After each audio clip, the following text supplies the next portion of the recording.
Hello friends, welcome to Indian kitchen.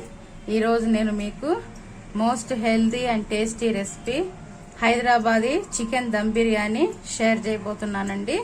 So దీనికోసం first నేను ఇక్కడ కేజీన్నర చికెన్ లెగ్ పీసెస్ అలాగే బిర్యానీ పీసెస్ తీసుకున్నానండి. ఈ శుభ్రం కడుక్కొని మనం ఇప్పుడు దీనిలో ఒక స్పూన్ షాజీరా, 2 బిర్యానీ ఆకులు, అలాగే 4 యాలకులు, 1 spoon pepper powder, 1 spoon biryani masala, 1 spoon jeera powder, 1 spoon garam masala, అలాగే చిటికెడు పసుపు, 4 అనాస పువ్వులు, అలాగే లవంగాలు ఒక 6 వేసుకోండి, యాలకులు ఒక 2 వేసుకోండి, చెక్క, ఇవన్నీ వేసుకొని దీనిలో 2 స్పూన్లు కారం వేసుకుందాం. అలాగే 2 స్పూన్లు ఇప్పుడే ఫ్రెష్ గా వేసుకున్న అల్లం వెల్లుల్లి పేస్ట్ వేసుకోండి. 1 స్పూన్ సాల్ట్, చిక్కని పెరుగు 1 కప్పు వేసుకుందాం. అలాగే 2 నిమ్మకాయలు పిండుకోండి. దీనిలో కొద్దిగా పుదీనా వేసుకుందాం. అలాగే కొద్దిగా కొత్తిమీర తురుము, కొద్దిగా కరివేపాకు, ఇలా అన్ని వేసుకొని ఈ మసాలాలు ఈ చికెన్ కి బాగా పట్టించుకోండి.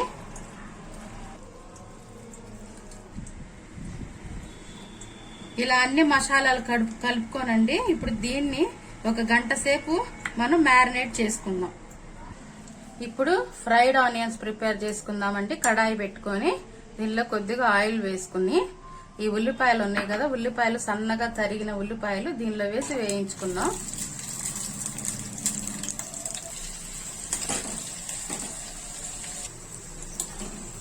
ఇలా ఆనియన్స్ గోల్డెన్ బ్రౌన్ కలర్ వచ్చిన తర్వాత ఇప్పుడు ఈ ఆనియన్స్ ని పక్కన పెట్టుకొని ఇప్పుడు స్టవ్ ఆన్ చేసుకొని ఈ స్టీల్ గిన్నెలో నేను వాటర్ తీసుకున్నానండి. గిన్నెలో వాటర్ తీసుకొని దీనిలో 2 బిర్యానీ ఆకు, జాపత్రి, 2 అనాస పువ్వులు, 4 లవంగాలు, 1 స్పూన్ షాజీరా, 1 స్పూన్ అల్లం వెల్లుల్లి పేస్ట్ వేసుకోండి. అలాగే కొద్దిగా కొత్తిమీర, కొద్దిగా పుదీనా కూడా వేసుకొని ఈ వాటర్ ని బాగా మరిగించుకుందామండి.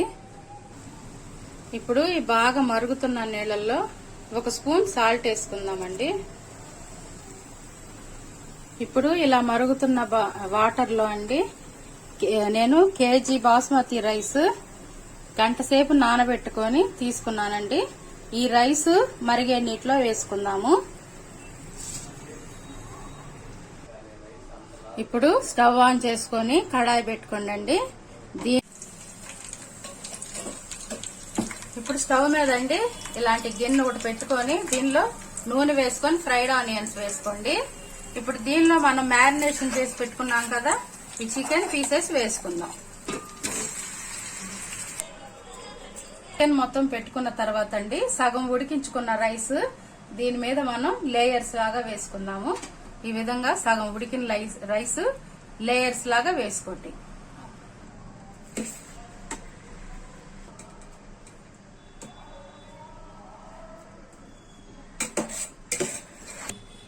ఈ విధంగా రైస్ అంతా ఇట్లా స్ప్రెడ్ చేసుకున్న తర్వాత దీనిలో ఇప్పుడు మనం కొద్దిగా ఇందాక వేయించుకున్నాం కదండి ఫ్రైడ్ ఆనియన్స్, ఈ ఫ్రైడ్ ఆనియన్స్ ఈ విధంగా స్ప్రెడ్ చేసి వేసుకుందాము. ఈ ఆయిల్ కూడా దీనిలోనే పోసుకుందాము. కొత్తిమీర ఈ విధంగా గార్నిష్ చేసుకొని గోధుమ పిండి ఈ విధంగా మనం ఎడ్జెస్ కి అతికించుకుందామండి, దమ్ము బయటకు పోకుండా. గోధుమ పిండి ఈ విధంగా బార్డర్స్ కి అతికించుకున్న తర్వాత అండి ఇప్పుడు దీని మీద మూత ఇట్లా టైట్ గా ఫిక్స్ చేసుకొని హై ఫ్లేమ్ లో 5 మినిట్స్ ఉడికిపెట్టుకుందాం. ఇలా హై ఫ్లేమ్ మీద 5 మినిట్స్ ఉడికిన తర్వాత అండి మీడియం ఫ్లేమ్ లో ఇంకో 10 మినిట్స్ సిమ్లో పెట్టి ఉడికించుకుందాం. ఇప్పుడు 10 మినిట్స్ ఉడికిన తర్వాత అండి మనం ఈ విధంగా మూత తీసుకొని చూద్దాం. ఇప్పుడు 10 మినిట్స్ ఉడికిన తర్వాత మనం జస్ట్ మూత తీసి చూద్దామండి. రైస్ చాలా పర్ఫెక్ట్ కుక్ అయింది. లాస్ట్ లో ఇంకా కొద్దిగా నెయ్యి ఈ విధంగా మనం మొత్తం కొద్దిగా వేసుకుందామండి. నెయ్యి వేయటం వల్ల బిర్యానీకి మంచి టెక్స్చర్ వస్తుంది, టేస్ట్ కూడా యాడ్ అవుతుంది అనమాట. కాబట్టి కొద్దిగా నెయ్యి వేసుకుందాము. అంతేనండి, చాలా ఈజీగా సింపుల్ గా ఉన్న Hyderabadi style chicken dum biryani ready అయిపోయింది. ఈ వీడియో మీకు నచ్చితే లైక్ చేయండి, షేర్ చేయండి, సబ్స్క్రైబ్ చేసుకోండి. Thank you for watching.